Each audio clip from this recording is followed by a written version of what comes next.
G'day and welcome to the Off-Chain Podcast. Don here with you, and our guest today is Simon Chadwick, the CEO and co-founder of Eclipse Fi. It's one of our newest portfolio companies at Faculty Group.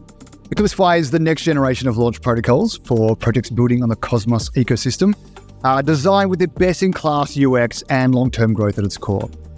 Simon's experience at Loop Finance in strategic partnerships, in business development, and in fundraising led to the creation of Eclipse Fi. And we're going to have a very interesting chat about launchpads, launch protocols, IDOs, the regulatory environment, the evolution of launchpads. How is Eclipse Fi and Simon in particular trying to make the whole ecosystem better for projects, for users, for investors? It's going to be a very interesting conversation. Let's dive in. So let's start with, how did you get started in Web3? Tell us a little bit about where you came from, your origin story. Are we recording now? We're recording now. In fact, let me start that again. We've been recording the whole time. We've been recording the whole time, have we? Oh shit! Shit. Yeah, we won't use any of that. We'll start with we'll start here. You know what I mean? So sure. Yeah. Even though we were recording before, but that wasn't for the podcast. And so when you said we'll save it for the pod, that was spot on. Okay. Yeah. Sure. Let's start with, how'd you get started in Web3? Why Web3? How'd you get started in Web3? Tell us a bit about your origin story. Yeah, so I would say I've been in crypto since 2016. I did actually have earlier involvement. I had a coworker back in 2012 who told me about Bitcoin, and back then it was, mining it on a computer, and I never really stuck to it. But 2016, a friend of mine came to me, and it was kind of funny. He said, "Have you heard about Bitcoin?" And I said, "Oh yeah, I've heard about Bitcoin. I did this, years ago. I'd forgotten about it." And he said, "Oh, there's 1 million decibels in Bitcoin, which means it's go to $1 million." And I was like, "Okay, that's a bit weird, but let me check it out." And so I actually jumped back in. I had I set up an account, and kind of went through 2016, was kind of normal, and then 2017 it really started to run, and I got I had this love-hate relationship with buying and selling Bitcoin as it was going up. I was taking profit and then buying back in at the highs. Got into kind of the first instances, I guess, of leverage trading on a platform called Plus 500 when we were going into sort of towards the end of 2017. Started really getting into altcoins and then ICOs, and then getting scammed by ICOs and everything involved. I remember getting into Tron at 3 cents or something, and then having it go 10x the day after, and just kind of riding the emotions of the market. And my first kind of interests in Web3 were monetary, and it was also new and exciting and something technological that not many people were talking about. But I remember also I remember kind of the waves of emotions of tokens going up, and my first kind of access to my bull market.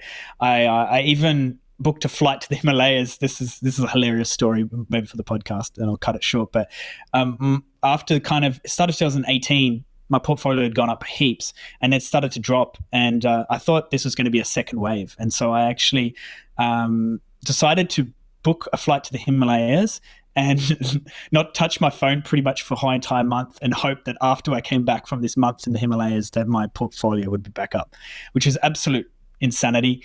I rode the wave down. I bought assets like Ethos and other assets that kind of tanked into the market. Discovered BitMEX, and just started playing around with BitMEX and leverage trading, getting liquidated, and all this sort of stuff through the bear market. I was in business, come from a background of marketing, business development, sales, but I was really interested in Web3, and I kind of started to kind of learn more about it. We kind of rode out through the bear market. I learned how to not get as liquidated from buying and selling assets, and then really kind of came into DeFi summer. Played around a lot in the DeFi space and sort of the different elements of crypto. I then moved into, I was really kind of went down a rabbit hole around stable coins, and I had this kind of really deep mistrust of USDT and stability. And I actually went down the route of, I was looking for decentralized stable coins. So it's is there a way that, this ethos of crypto was all about all about decentralization. What if there was a decentralized stablecoin? So I looked at two things. I looked at insurance and I looked at decentralized stablecoins, and I found there was a couple of platforms offering insurance on decentralized stablecoins. And so that's how I got into the Terra ecosystem, funny enough. And so I started getting into Anchor Protocol and discovering kind of what was going on in the Terra ecosystem. And at that time, I was doing a lot of educational stuff as well. I always had a knack for explaining complicated topics in a simple way. So I started to kind of do a bit of education around crypto, making videos and things. And I got into the ecosystem, and I had this concept and this thought that getting into crypto was still difficult at the time. That YouTube was kind of the learning place for many, but it was hard to kind of create a starting point. And so I came into the Terra ecosystem. And I had a friend of mine for a couple of years who actually was building a DEX on Terra. And, they kind of only just started. The website looked nice, everything. And, it was like, I want you to join, but I didn't really see how I would join this startup. And I actually pitched them. I made a pitch deck, and I pitched them on this idea of building this earn-to-learn platform that would help to onboard users through like a streamlined flow and explain things in simple ways to users. I actually ended up pitching that to Terraform Labs, TFL, and they funded $1.8 million directly to build highly animated videos for this. So I started to build out the platform, started getting traction. The DEX that I was working with was also getting traction, but there was definitely some issues and things there, like leadership issues. So it was very hard for me to push that forth and help grow that side of things. But Terra ecosystem boomed. We all know what happened. It grew, and this platform started taking off. And then the Terra ecosystem collapsed. In fashion, we all got pretty burnt. I got burnt a lot personally, but it really solidified, my experience in DeFi and all my knowledge and everything from that. It really solidified my obsession with bringing about, I guess, a permissionless and open financial system, and really removing the middleman from a lot of this stuff. So yeah, that's sort of how I got into Web3. There's more story of how this leads to Eclipse, but it gives you a bit of a ramble overview of it. Yeah, man. I mean, there's a lot in there that I really resonate with, including things like, I remember back in 2017 where it looked like coming into 2018, I didn't book a flight to the Himalayas. I thought this thing's going down, but where can you possibly park any of these profits? I didn't want to take it out into fiat, partly because of tax reasons, partly because of believing in the ecosystem, but certainly I didn't trust USDT at all. And my friends who did trust it, they kind of saved a whole lot of their gains. And those of us who did not trust it, like your ill-fated Himalayan trip, came back with a lot less magic internet money than we had before. But tell me a little bit more about, I understand that, and again, have close friends who, for whom that the whole Terra ecosystem collapse cost them not just financially, but personally, they'd really invested a lot of time and effort into it. How do you bounce back from something like that and still believe in the meta ecosystem, like the wider decentralized ecosystem philosophically? How do you come back and build again? What does that look like as a founder or someone who you've learned a whole heap of stuff? Lost money on plus 500, or made a lost money ICOs. There were so many scams. You made money off of Tron. I sold all mine at 2 cents. Missed the boom. How do you come back from a Terra and go, I'm going to go again? In fact, I know better now than I did before. And how do you have the energy for something like that? I didn't even take a break after that. I went straight into it. I think there's a couple of things, right? Firstly, I've always been, it's almost like a pro and a con. I've always been massive on potential.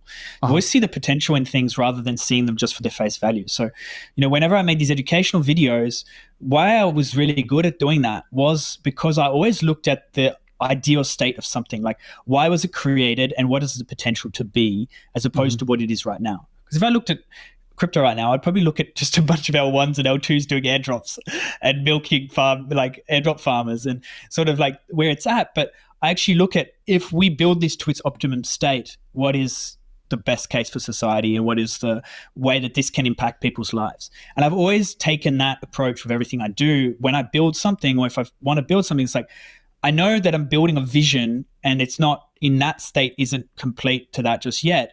but I like to kind of really think through, like, I see the kind of pieces of the puzzle of how it plays a part.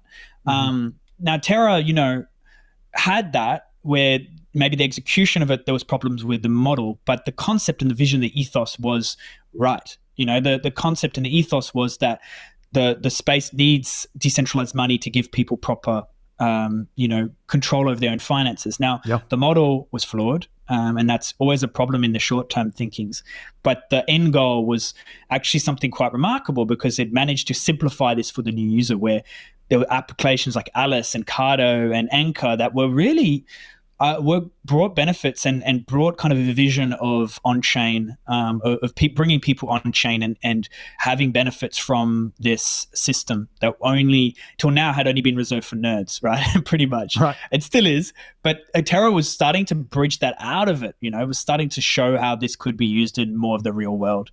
So that was really, for me, powerful in this potential, which keeps me still kind of involved with the tech, that I know there's flaws even now, but I really look forward into the future of, like, if we do this right, what are the impacts that this can have?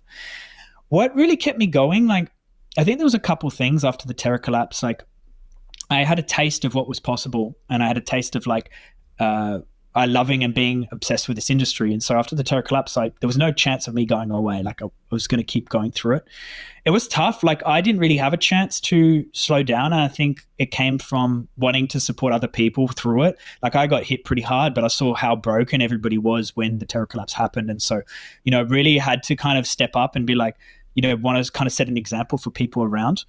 It was challenging. I think the hardest part wasn't right after the Terra collapse. It was the 2-year bear market after the Terra collapse, which was pretty much a savage build, like the most challenging roller coaster I've experienced in so many ways. From, how do you find the energy to keep going against all adversity, which I think Terra was a part of it, but I found something deep within that kind of pushed me forward. And I now know more from Eclipse. If you were to ask me about Eclipse and what kept me pushing forward with Eclipse, I can answer that. But at the time, I still can't answer what was the hunger that kept me going through those times. That was, literally, I was like, how do I keep the business going forward? How do we keep this moving?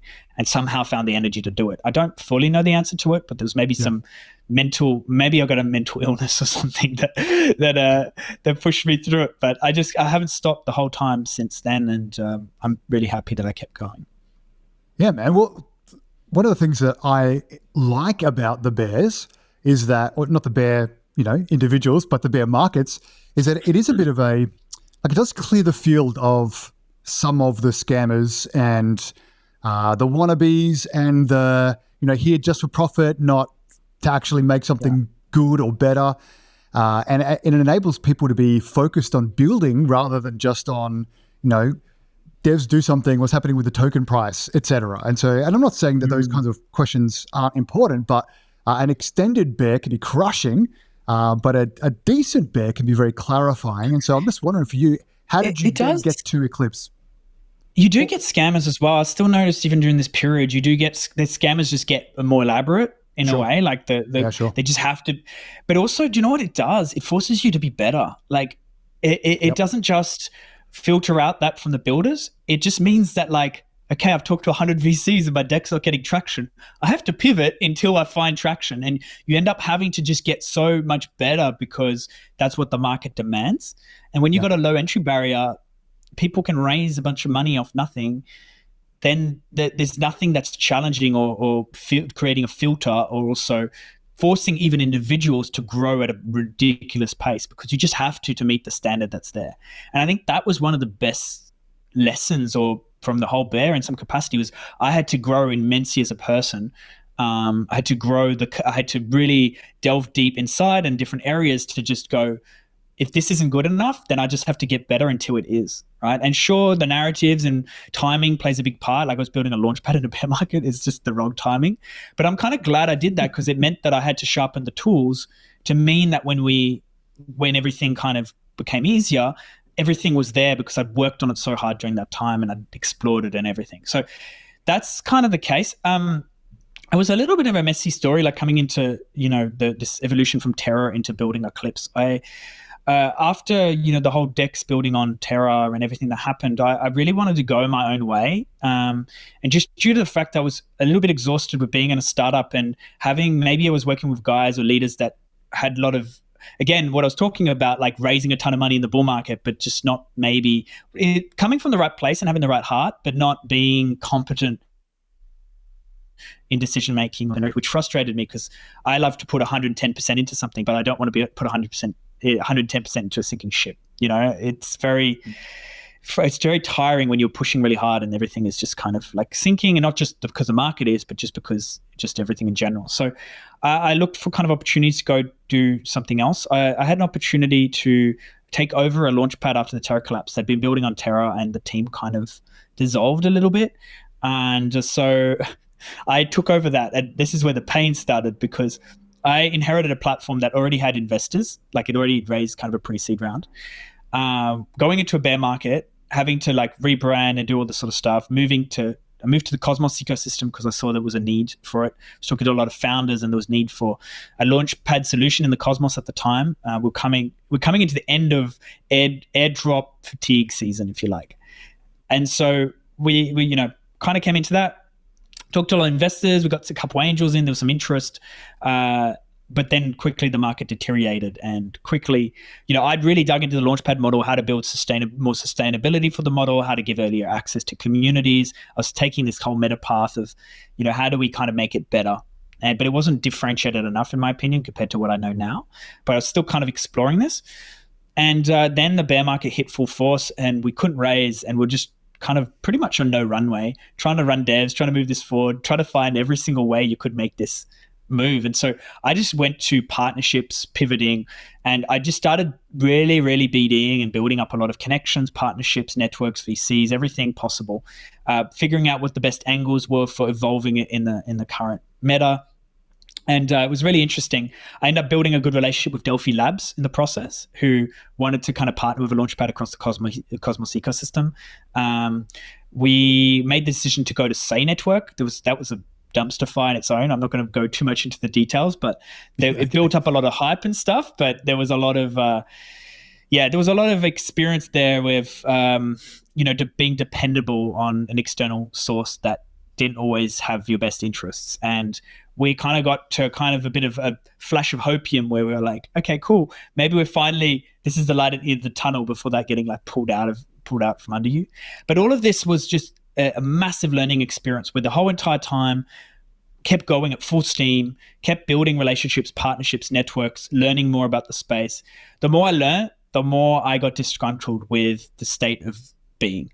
The more I dug into learning about Launchpads and talking to hundreds of projects, I got more and more frustrated. And we could talk about this soon, but frustrated so much with the status quo of the way projects and builders were treated through launches, the way that the things were being focused on around token launches, and the current state of the industry and token launches in general. And I've said that a lot, but yeah. So it kind of evolved, like Eclipse grew, and we really used all these superpowers to kind of build up a really strong foundation of people around the platform that are really, really smart and that had great minds.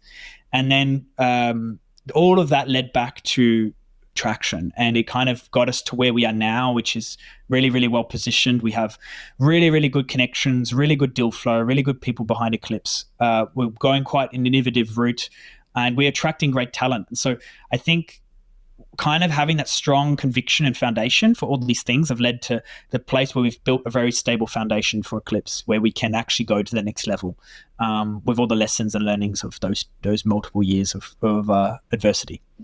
Yeah, man. I mean, that's such a big deal as well. To all the things that you've just described, and lots of things that I'm really keen to pull apart or to pick out from what you just talked about. I'm really keen to find out more about ideologically why Eclipse, but before that, why Cosmos? For viewers or listeners who aren't familiar, how is Cosmos different? You said that Cosmos needed something like this. What does that mean? How do you come to that opinion? So at the time, there was a lot of there was kind of the resurgence of app chain thesis, right? There was a period of time, I remember, it was like 2022, where app chain thesis had started in Cosmos, actually, really, before we started to get really this L2 kind of stuff going on, before rollups even really started to kind of go crazy, and kind of Celestia wasn't live and all this sort of stuff. But Cosmos had a lot of these app chains like ready to launch, and a lot of protocols that thought through the concepts of what if we could have customizability and scalability at a level, at kind of a chain level. And IBC I was super fascinated with IBC. I learned between then and now that not everything needs an app chain. And you actually create some fracturing by doing it that way. Yeah. But in many cases, when you are big enough, it makes sense to do so for Web 2 things, as well as like chains like DYDX that needed this custom solution. And we're seeing this across like MakerDAO, the proposal for synthetics, a couple of these guys that are looking to go build their own roll-ups or chains. At the time, there was a lot of buzz around it, and Cosmos had this potential, and it was like really getting some interest back then. And it actually kind of fizzled. FTX killed some of it, but also there was a few things that weren't mature enough in the ecosystem to really get that fire going. And the interest kind of gravitated towards layer 2s. But we had a Cosmos code base, and I always preferred some of the code experience that Cosmos had. IBC doesn't have token approvals. And there was scalability. I remember from Terra days, Terra was a bit of a unicorn, but had really great scalability around like how many transactions it could process. And then when you went over to layer 2s, there was a lot of Solidity dev and innovation, but there was all this UX fracturing and the bridges between layer 2s and ETH and all this stuff. So I always kind of had a bit of a soft spot for Cosmos. I almost gave up on Cosmos at one point because I was frustrated. But I'm happy we kind of stuck to it. And we're not just Cosmos. Eclipse isn't just Cosmos, but I do see some potential. And now we're seeing Celestia and all this booming of dApps and growth within the ecosystem, which is great. Yeah, man. All right. So you mentioned some problems with Launchpads, if we could call that its own vertical or its own ecosystem. It seems like back in 2021, there were Launchpads popping up every week. In 2021, I started working on a Launchpad with some people, and it seemed like every time we went to launch, another Launchpad had just kind of scalped all of the attention, and it just kept happening, and they would come and did that Launchpad launch? Did that Launchpad launch? That Launchpad kind of white labeled out in different directions. So the tech went to very good use, let's put it that way, although frustratingly, no, it didn't. Man, there's so many different kinds of approaches, so many scams, and if not outright scams, just seemingly bad actors really trying to just make money from gullible projects, or maybe naive projects is a better way of putting it. Naive or overwhelmed? Naive or overwhelmed? Sure, man. That's a big one, because I talk to a lot of great founders that are, pretty good founders that are in that position, because there's just so much going on. They're focused on launching a token is a lot of work. There's so much that goes into that. Like, you're dealing with fundraising before that, you've got tech, you've got everything, and then you've got to navigate market makers and centralized exchanges and launchpads and how to go to market. And crypto builders aren't natively great marketers. So they see the opportunity sometimes to like actually get traction on their project, or they sold a dream that, maybe they like, oh, we can't handle that. We're not great at marketing, but these people are going to do it for us. And so, there's an opportunity or like a weakness point or a window in which some bad actors can exploit stuff, which is terrible. But maybe I'll call it the trilemma of extraction of market makers, launchpads, and centralized exchanges. Like, sure. If once you dig into it, like, it's not just that, actually. Advisors, VCs, there's a whole range of actors that are there to kind of opportunistically prey on a project in that stage that is going to market. There's two sides of it. There's good projects that are looking to go to market that get preyed on, and these launchpads can kind of do a lot of damage. Centralized exchanges as well. You could get one that gives a whole bunch of tokens to SEX and then gets dumped on.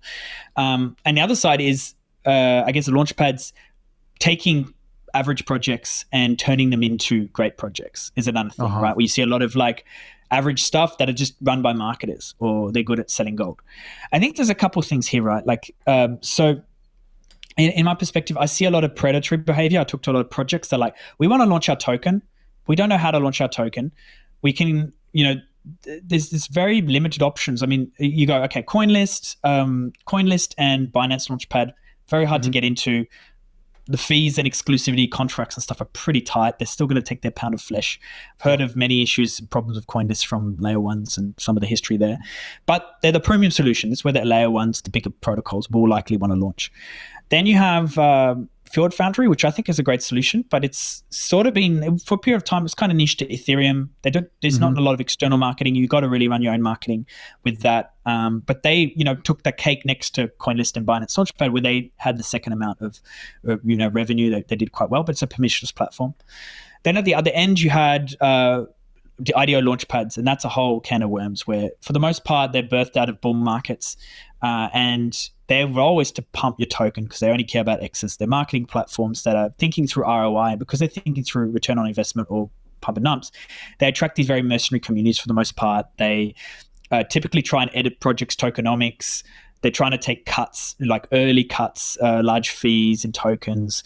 There's a lot of bad guidance sometimes from some of these platforms that push protocols to go into 5 centralized exchanges on launch, or to go with specific market makers, or to do certain things. And it's kind of a bit of a cartel that whoever owns the attention controls the destiny, right? So they take projects and they go, cool, we've got all this hype. Do you want to tap into this hype? Then you have to do this. You've got to give us a chunk of your advisory. You've got to change your tokenomics so that the float is 1%. You've got to it's just everything and anything. They're going to take 10% of fees plus advisory plus this.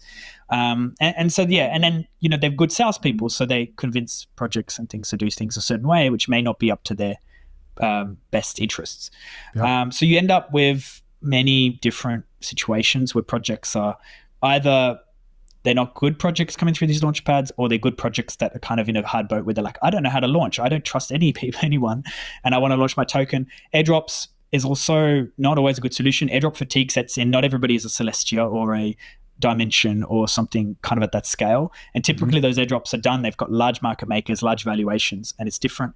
On the other side of the spectrum, so small DAOs sometimes are successful with their airdrops because they airdrop to their community without raising any funds, and then they grow with the project. But it's hard if you want to bootstrap and build something. So we saw a big void for high quality, dependable, trustable launch solutions that add value to founders, that have kind of better interests at heart and more sustainable approach, where we want to launch, for example, Eclipse, we want to launch good projects. We want to launch projects that aren't thinking about 2 months. They're thinking about 6 to 12 months, 24 months, that they're good quality projects that have the long term in mind and understand what a token is about, which isn't just about raising capital or capital formation.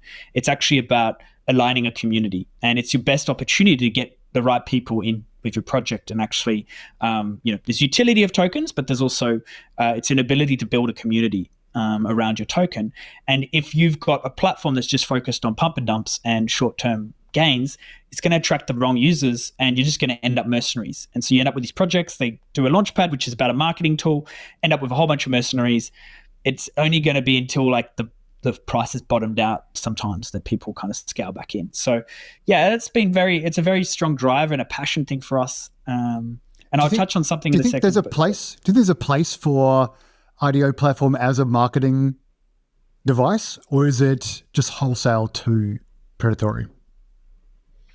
I mean, this is why I'm building this, right? I think there is a place for a launch and bootstrapping solution that is a marketing tool and a distribution tool that doesn't have to be a predatory platform. And there's specific reasons and mechanics, I think, in which it can be done to do this.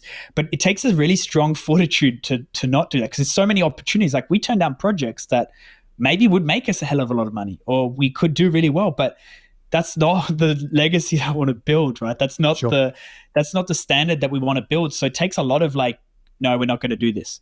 And we can talk about this. How are you putting that into your systems then?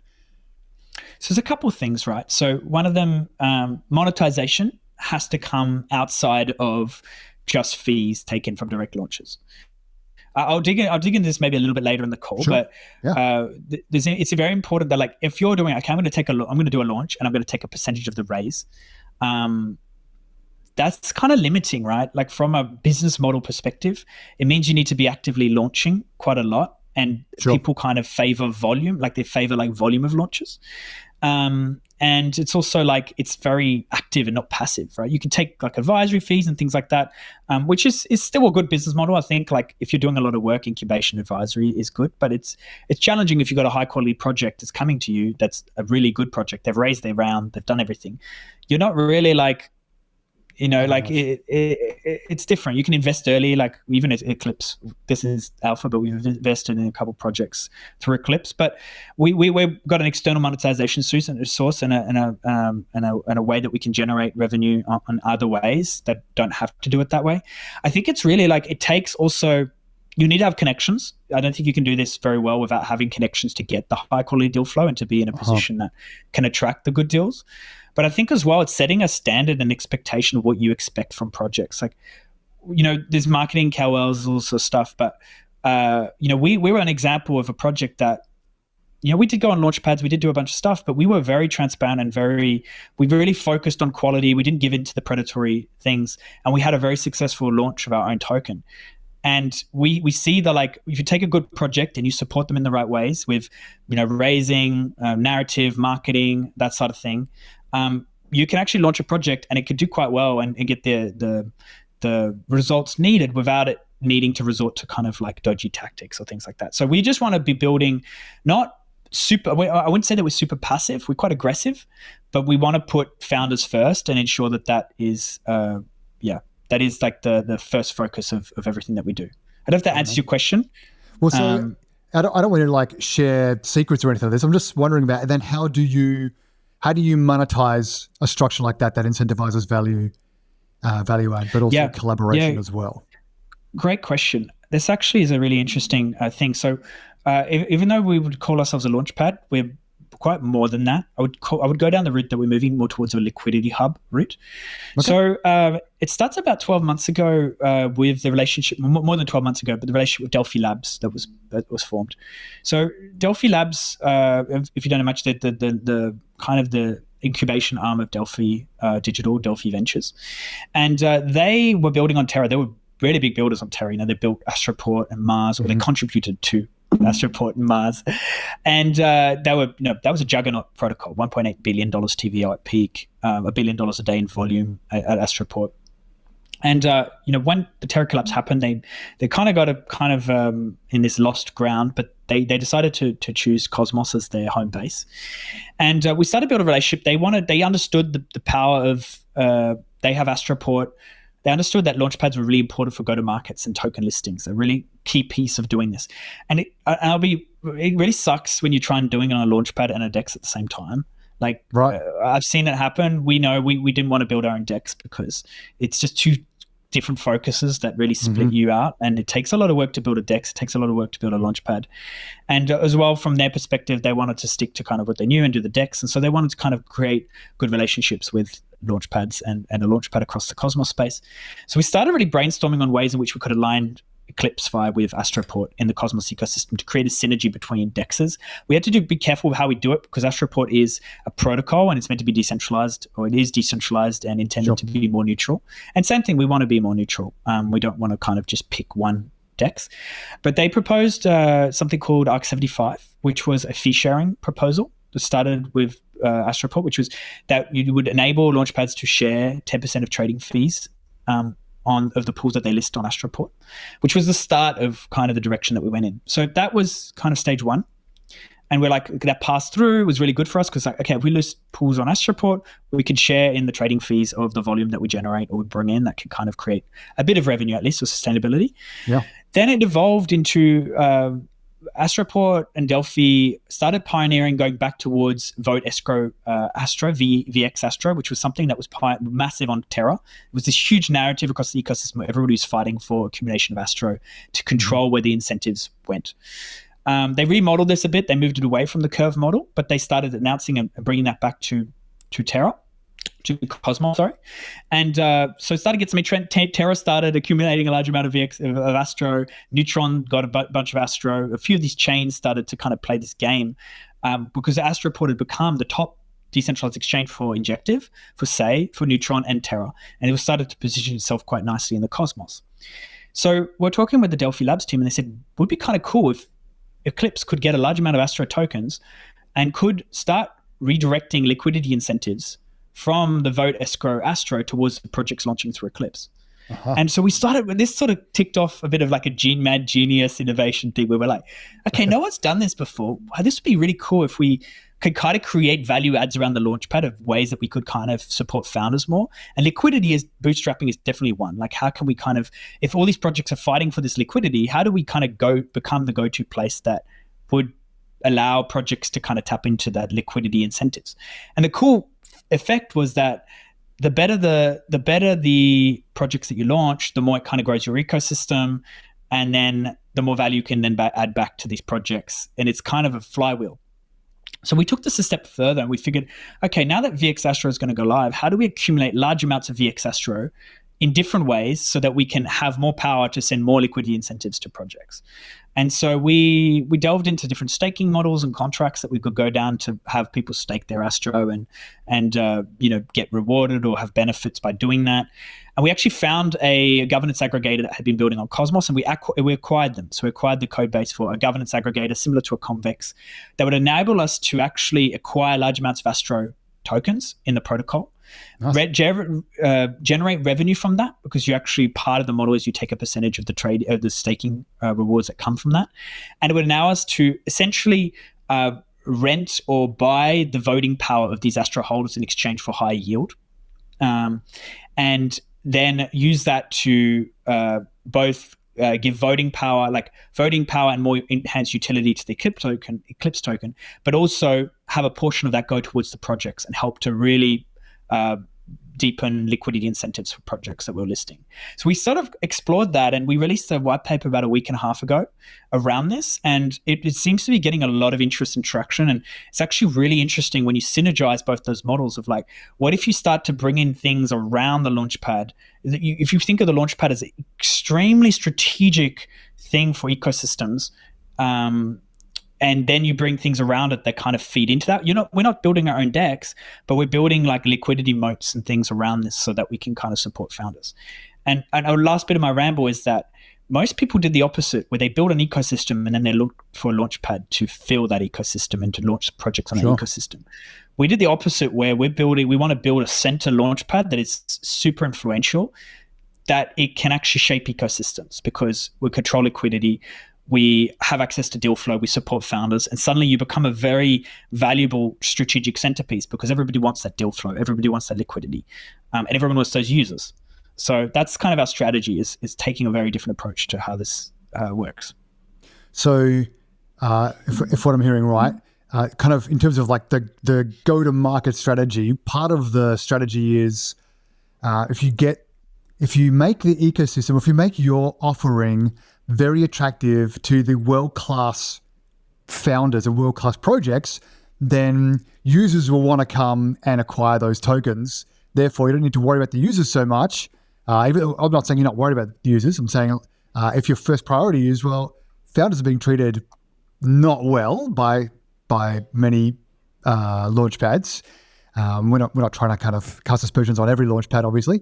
But what we're saying is let's make it so that it's an excellent experience for them, great for their project, and then we'll attract the best kinds of projects, and therefore we'll attract lots and lots of users. Is that the goal? And it's happening. It's already happening. Like we talk to a lot of really high caliber projects and founders, and it's really interesting because so many of them are doing the rounds. I talk to every launchpad and they're looking for something. One of them is branding as well. It's like professionalism, good alignments, sustainability. Like what you focus on is so important. If you've got a high caliber project, you want to be associated with something. So that's one big thing. Support is huge. We've been able to really support a lot of founders through a lot of these things, and people talk, and so they hear those experiences. And people that have interacted with us, for example, Eclipse, have really good things to say. So because of that, it really spreads in circles. So we end up with being able to be a lot more choosy with the projects and things that we launch and the deal flow we have access to.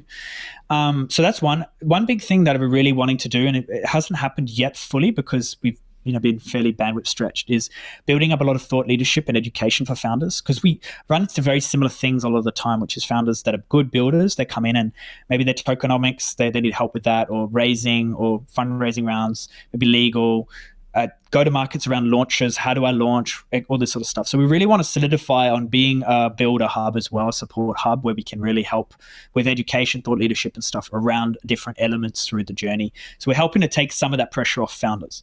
But we're doing so outside of okay, you only get this if you pay me like a massive incubation fee, and then I'll do bare minimum. And we just want to be leading with value. Sure, there's opportunities for monetization and programs and things like that, but we really want to have an open value first approach to like thought leadership, education, where people can go, hey, these guys know what they're talking about, or these guys have access to the people that know what they're talking about, and they can help to support through this journey that is challenging. And then by proxy, start to become the hub for founders and builders, which then feeds into users, which feeds off each other. It's all a chicken and egg, where you better projects, better users, better projects.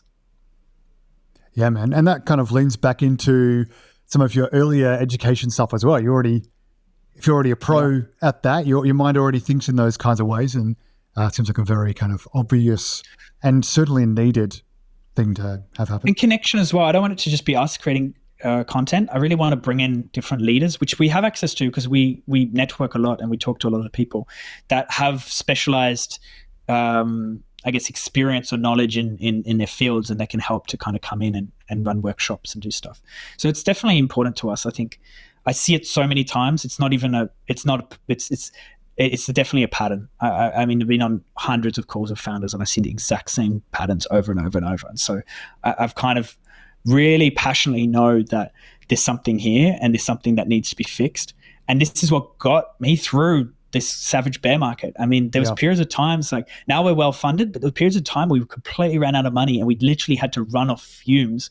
And it was just running on willpower, I would call it. Like where we're just you're running on willpower. It's like, I even had advisors telling us like time to throw in the towel, and I couldn't do that because it was something that was it was an itch that wasn't scratched. There was something that wasn't solved. And if we didn't do it, then who was going to do it? And there's other pressures, like, you raise from investors, then you feel so much obligation to kind of ensure that you follow through on that. But also things like community. If you sell a vision to a team and a community, you have a responsibility to follow through and finish that, right? And no matter what it takes, like even if the idea is bad, pivot, right? Like you sell something to someone, like got to follow through. And so that was one, but the other one is like that. If nobody does this, like this doesn't get fixed, like nobody's fixing it. So, we have to. So that was just the big driver through those times. All right. So for a founder who's watching now or listening, what are some of the things, like without naming names, but what are some of the aspects of a predatory launchpad or advisor? What should they be looking out for? What should be causing alarm bells in the hearing? So there's a lot of things here. There's probably a lot to unpack. I'd be and this advisors and launchpads ties in, I'd be very cautious about giving large amounts of percentage of advisory tokens. What's large? So, we're talking 2%, we're talking 10%. Yeah, I mean, it depends massive, but 2 also sounds massive. Well, even 1% is large. It really depends on the value exchange. Like you need to quantify. Well, what is, because people don't understand. Like I think some founders don't always understand token economies very well in terms of they go, oh, they're tokens here, I can give them away, and there's only going to be repercussions in the future. Sure. They don't realize the percentage that you give away is absorb sell pressure that you've got to factor in for the future, right? Like when that unlocks in the future, you're going to have liquidity to absorb the potential sell pressure of that. Sure. And so you've got to be very, very rationed with your advisory tokens and ensure that there's like really strong value exchanges for this. And sometimes it's like, hey, we'll take 2% of your supply, 3% of your advisor supply. And what's being given is in return is just not there, right? Yeah. So really find that, ensuring that like, there's contracts, there's really solid deliverables in place for those advisories. And there's times where giving a percentage of your tokens like at a specific stage for advisory or an incubation makes a ton of sense. But just make sure that the contracts are there to ensure that the deliverables match what is being given out, because that percentage could end up being worth a lot of money and you're giving that out maybe too easily. So that's advisory that ties into launchpads, ties into kind of advisory that stick around. The other thing I really look out for is with launchpads is I would call this massive because we definitely help projects with their tokenomics and give suggestions sometimes, but be cautious with the salesy nature of changing someone's tokenomics in a really bad way to reduce the valuation or float or oh no, you don't need 2-3% in liquidity, you just need 0.5% or 1% or gut this, cut I've seen so many different iterations of this where people are just like trying to sell this is the good for the project, or you're not gonna do well if you don't do this, or and there's definitely a nuance to this because there's an element of, okay, someone's trying to raise at X valuation, maybe way too high if they want to have a successful launch, or maybe they want to raise, maybe their float's too big. There's definitely some edits, but there's a fine line between that and then gutting everything just to have the lowest valuation possible just to launch and do well. Not a fan. I don't think that's sustainable, and I think just trying to make the project go 10-20x is just unhealthy for the project long term. I think Launchpads want projects to do well, but not at the expense of the sustainability of the project and editing things too much. So I think that's really cautious, and this is probably a secret. It doesn't happen in one go. A lot of these Launchpads won't say this up front. It will be after the engagement or later down the track where they will come, they'll slowly try and change things. It's kind of like getting a foot in the door and then like trying to edit things and go, as you go along, then you get to kind of a point you're like, oh crap, it's all changed. Like all of this wasn't mentioned up front. It's all kind of happened later. So what is it? Yeah, I'm very. Oh, you're muted. I'm muted? Oh no, it's me. Could you hear me through that whole thing? Yeah. Okay, cool. Yeah, my microphone unplugged, so yeah, I can hear you now. Yes, I heard your microphone change, but we can still hear you fine. Oh, did it change? You might have been picking up on a different. Yeah. Okay, hopefully it's still good. Yeah, it's fine. Fine. Okay. Just wanted to pick up on something that you said there in terms of if the average Launchpad is using, our project went 20x, our project went 42x or whatever it is. If that's the KPI that they are pointing to attract both users to come and invest on their platform and also other projects who want to chase those X's, what is a better metric? What's a better KPI to say this Launchpad is a successful Launchpad? This has been one that we've been actually wrestling with a little bit, and we don't fully have the answer to because we're kind of building a new paradigm. Yeah. I don't like to, as a Launchpad, talk about X's so much. It's okay for other people to do that, but for us, we really want to kind of create it quite clean and professional. I would say probably a better metric. How many projects are still doing well after X period of time is probably like a good metric. Yeah, good we'd rather find a Solana that does well, down the line, or projects that are building really solid things that are going to have really strong adoption, maybe really strong TVL. How do we gauge those metrics as an overall growth of protocol as opposed to just, hey, cool, we're going to launch a token. It does 20x, but that means nothing because there's no liquidity. And if it's pumped and dumped, the 20x means nothing. Like no one's able to sell their tokens. Yeah. It's a terrible metric. It's just kind of vanity metrics that I don't think are always reflective. And if you launch a token at 10K market cap, of course, 20x is possible. But you know what I mean? It's very interesting to me, how that plays a role. So for us, that's an exploration of how to kind of benchmark, I guess, compared to the industry with what people are used to kind of using as a benchmark. And it's not an easy process because you have to kind of create a new paradigm. It is definitely a new paradigm that's being created here, and so you have to really be able to usher it in. So I think there's definitely a little bit of work, I think, to be done there, but I think using protocol success from different metrics is definitely a better approach. Obviously everyone else is going to use things like percentage, like timeses and all this sort of stuff. We don't want to do it personally from a Launchpad perspective, sure, but others may talk about it. I mean, the other metrics I think are good that I see, if you're going to go and talk about all-time highs, is all-time high versus current current level, right? Because that gives you a good picture of if it went 20x and now it's 5, then is that really sustainable? So I think those things are also good kind of metrics and gauges for pumping out projects that are kind of going to do well and attract good communities. So the things you're just talking about then, some of those metrics, makes me think about CoinList, for example, or Binance to a lesser extent, because for me, I wonder, it seems to be that many of the projects that launch on CoinList go and do well because of internal competencies and capabilities and technologies.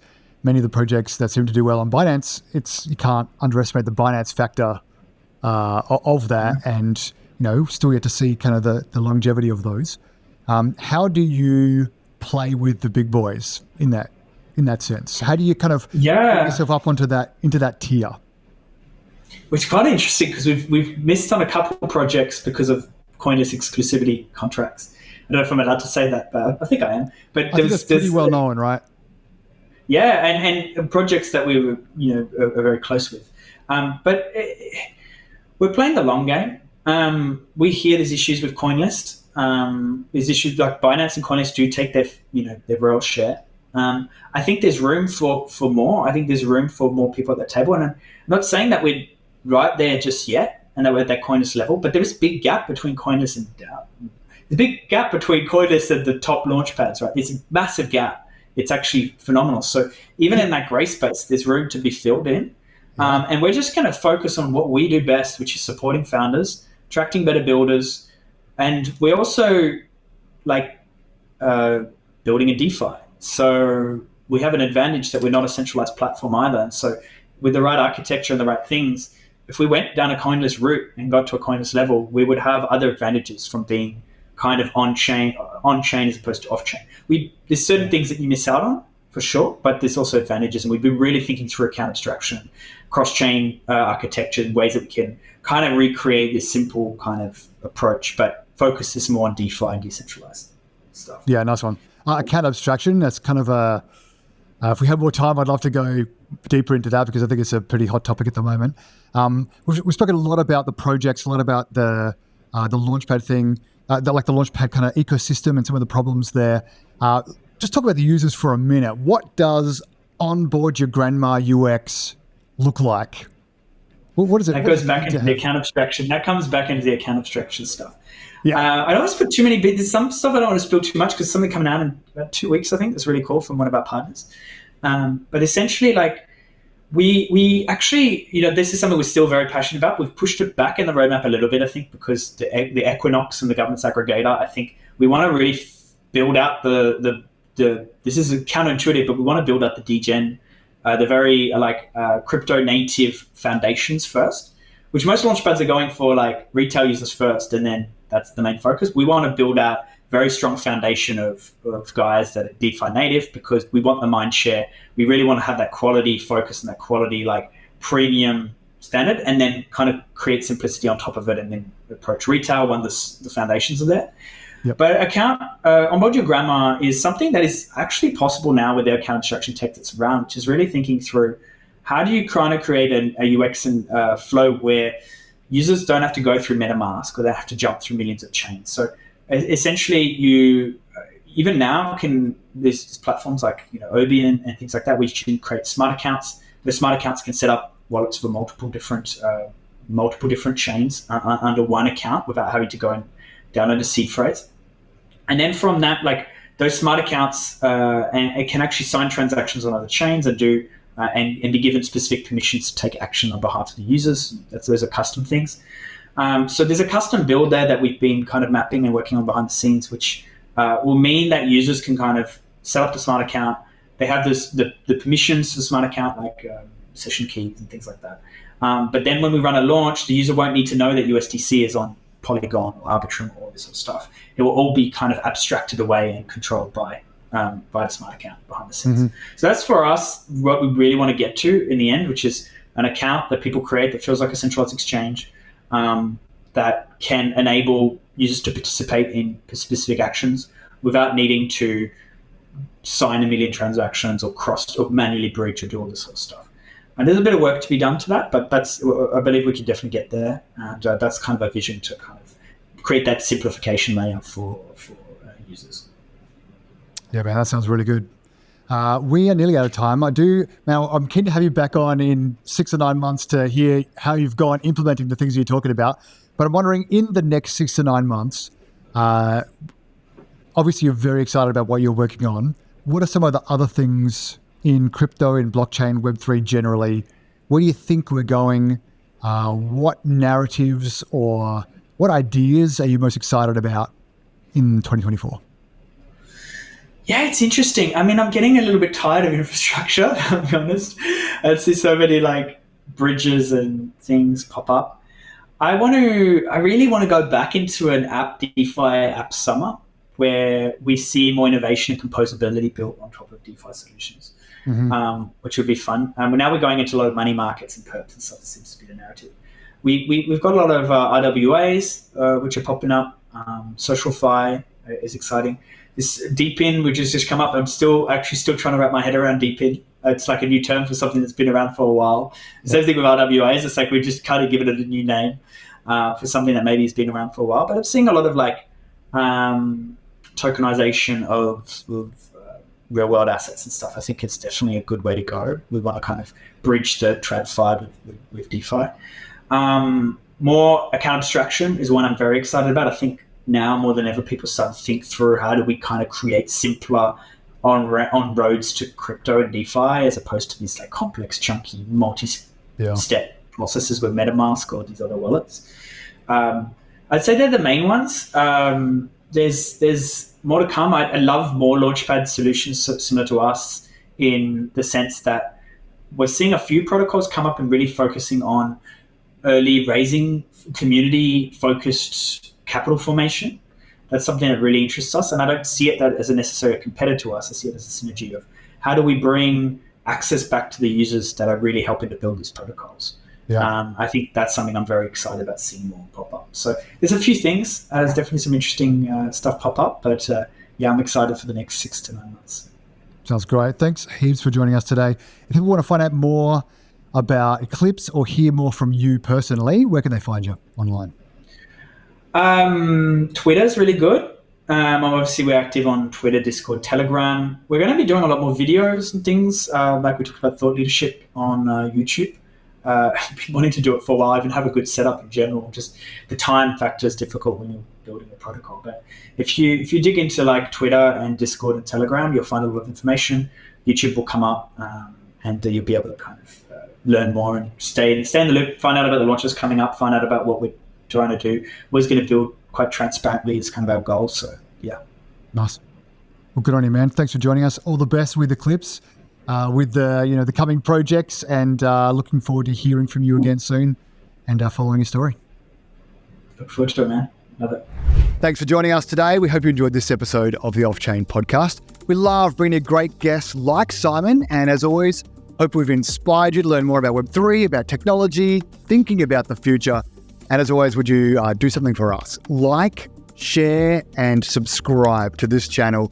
Really helps us to spread the word about Off-Chain Podcast. And join us again next week for another exciting episode. Catch you then.